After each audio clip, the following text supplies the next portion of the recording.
நீங்கள் பார்த்து கொண்டிருப்பது ஸ்ரீ நரசிம்ம பெருமாள் உடனுறை நாமகிரி தாயார் திருக்கோயில்.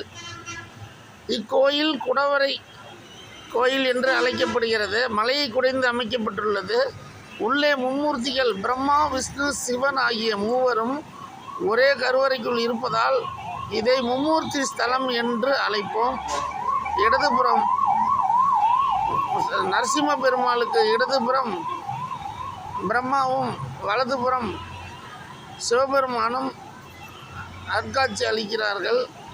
மேலும் பிரம்மாவுடைய மகன்கள் சனகன், சனாகன் இருவரும் உலக ரகசியங்களை நரசிம்ம பெருமாளின் காதுகளில் உரைத்து கொண்டிருக்கிறார்கள். நரசிம்ம பெருமாள் இரண்யனை வதம் செய்யும் காட்சியும் இடம்பெற்றுள்ளது. இந்த வீடியோ பிடிச்சிருந்தால் சப்ஸ்கிரைப் பண்ணுங்கள், லைக் பண்ணுங்கள், கமெண்ட் பண்ணுங்கள்.